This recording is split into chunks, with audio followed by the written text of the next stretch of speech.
अगर कोई आपको नीचा दिखाना चाहता है तो इसका मतलब है कि आप उससे पहले से ही ऊपर हो। जिंदगी जीने के लिए मिली है, इससे लोग क्या सोचेंगे ये सोचने में बर्बाद मत करो। किसी के बुरे वक्त में उसका हाथ पकड़ो, सहारा दो, उसे हिम्मत दो, क्योंकि बुरा वक्त थोड़े समय में चला जाएगा लेकिन वह आपको दुआ जिंदगी भर देता रहेगा।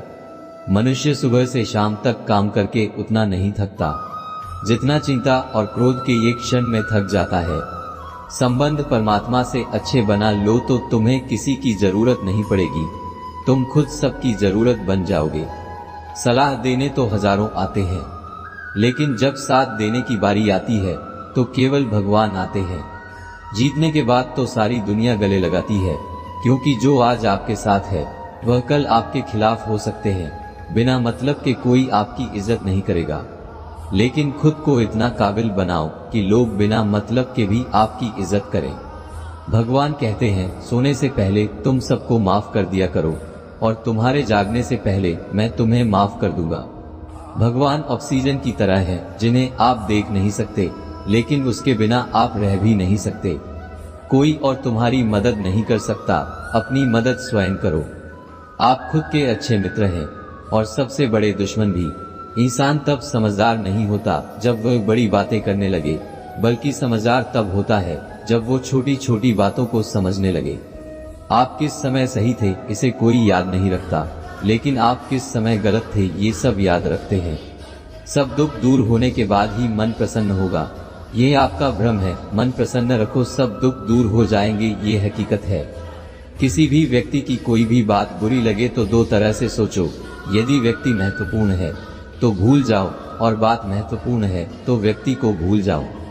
रिश्तों का संबंध सिर्फ रक्त से नहीं होता, जो मुसीबत में हाथ थाम ले उससे बड़ा कोई रिश्ता नहीं होता।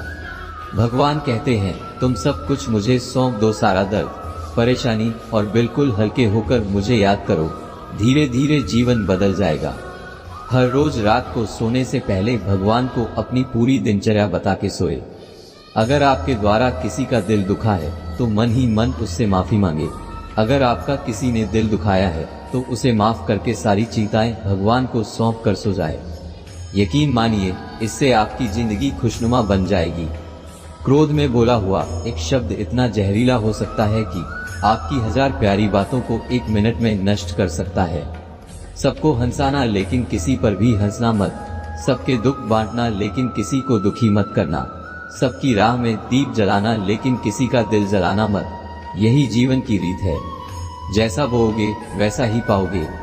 दुआएं और प्रार्थनाएं असंभव को भी संभव बना देती है।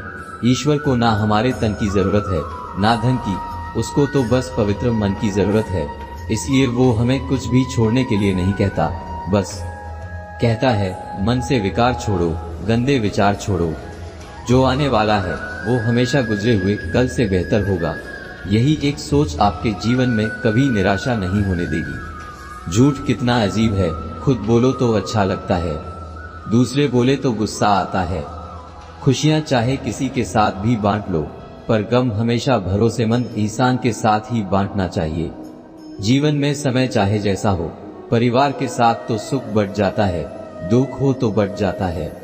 सच्चा मित्र वही है जो उस समय में भी आपके साथ खड़ा हो जब सारी दुनिया आपके खिलाफ हो।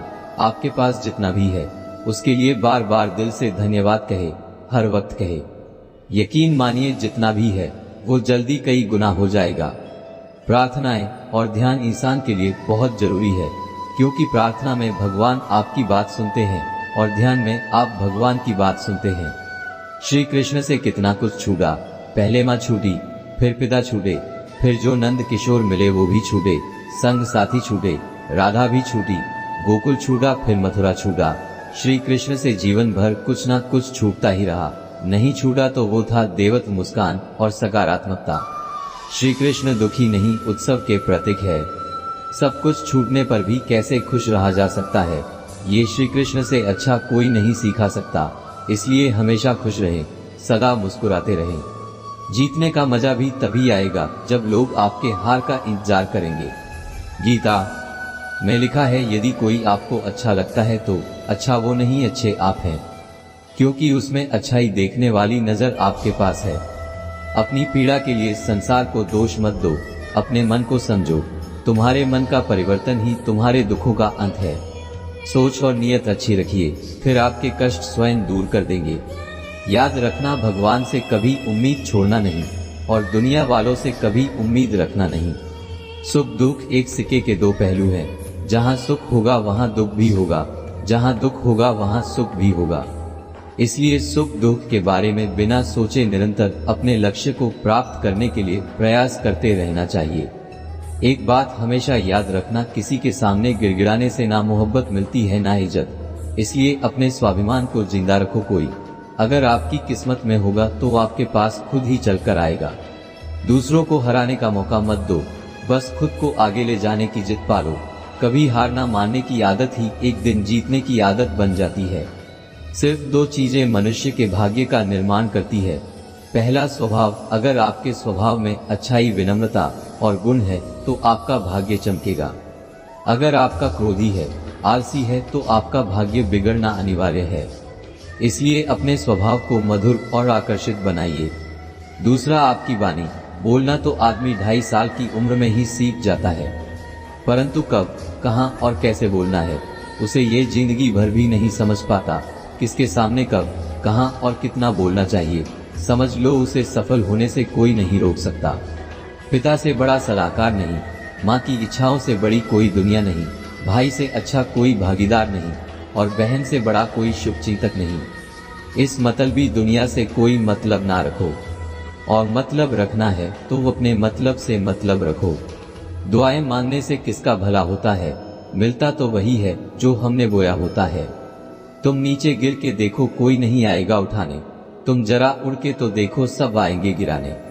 एक बात हमेशा याद रखना, अगर शराब की दुकान पर बैठकर दूध पियोगे तो तुम्हें शराबी का ही दर्जा मिलेगा, और किसी मंदिर में बैठ के पानी भी पियोगे तो तुम्हें एक संत का दर्जा दिया जाएगा।